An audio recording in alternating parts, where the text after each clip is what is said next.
Hello everyone, my name is Beatriz Pedrella and today I'm going to present the work entitled Blood-Brain Barrier Water Permeability in Relation to Amyloid Cognition and Cerebrovascular Burden. And I have nothing to disclose.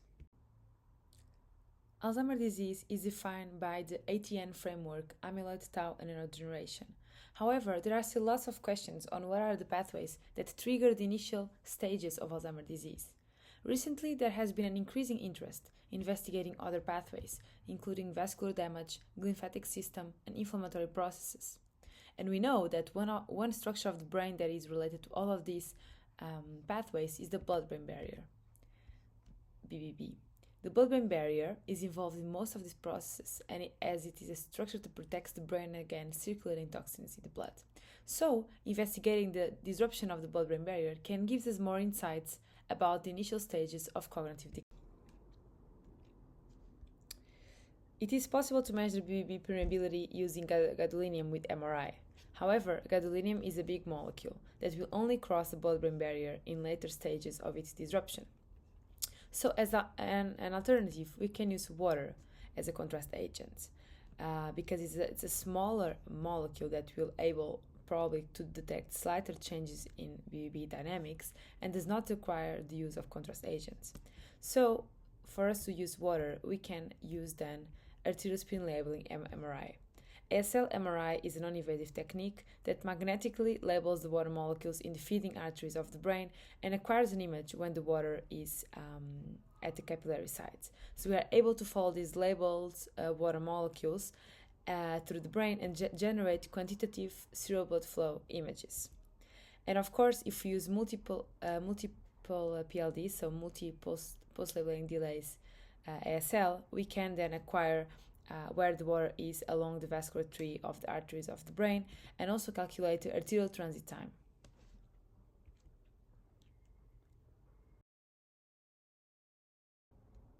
But of course, a normal ASL sequence cannot calculate and estimate BBB water exchange. In order to do that, we can use the difference in the T2 relaxation times of the water and the tissue to separate each voxel into compartments, and based on the T2 relaxation times of the water that is in the blood or the water that is in the tissue, we can then calculate the water exchange time.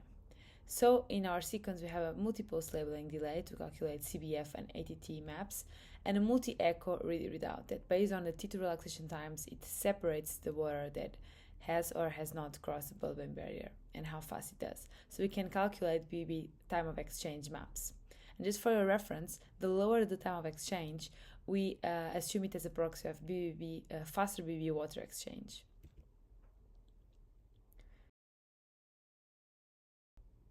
So for those who are interested, this is our BBB-ASL protocol.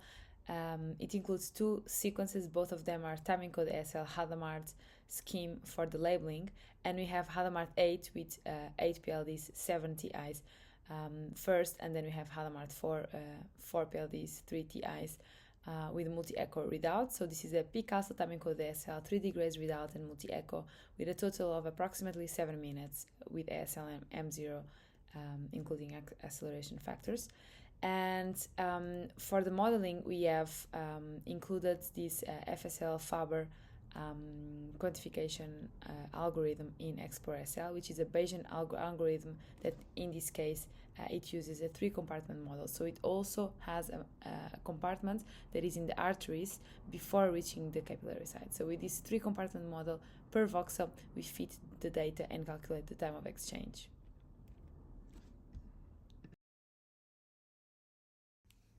So the aim of this study was then to look into the BBB text maps in a group of participants older than 50 years old in relation to amyloid positivity, cognition, and cerebrovascular burden.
So, in order to evaluate the difference in all of these maps between the amyloid stages, the cognitive staging, and cerebrovascular burden stages, we used statistical models having agent sex as covariates, and then the last model with all variables. Okay, so looking at the population, we see that we have a total of 160 participants. All of them are older than 50 years old, and then this is the distribution of the values. Interestingly, when you look at both CBF and TEX, they both decrease over age significantly, and also it seems like females have higher values of TEX and CBF compared to males.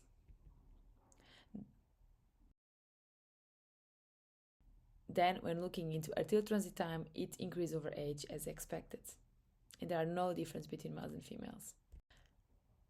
Okay, now looking into gray matter TEX, gray matter CBF, and ATT versus amyloid status in cognitive staging, what we see is that then TEX and CBF in the first two columns are significantly different from the different amyloid negative, amyloid positive, whereas ATT is not.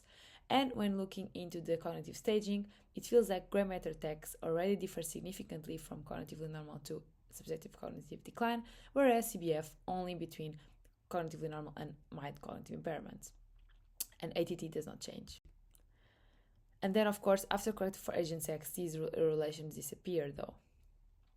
But then, when we add, when we look at cognitive staging, even when correcting for agent sex, TEX is still significantly different from cognitively normal when looking at SCD and MCI subjects.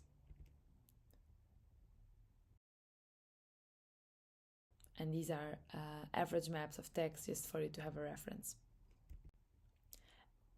And then when looking into TEX, CBF, and ATT maps between the different fascicles groups that are described below, what we can see is that TEX already changes significantly from fascicles 0 to fascicles 2, whereas ATT arterial transit time just from fascicles 0 to fascicles 3, and CBF doesn't seem to change.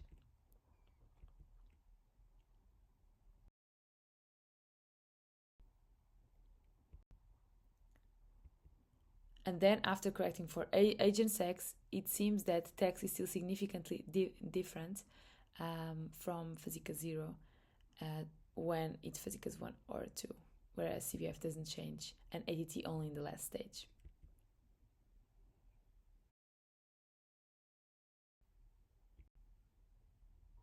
So from these results, we can conclude that BBB water exchange and CBF showed significant difference between amyloid negative and positive, which disappear after adjusting for agent sex. So agent sex might be more predictive of these changes.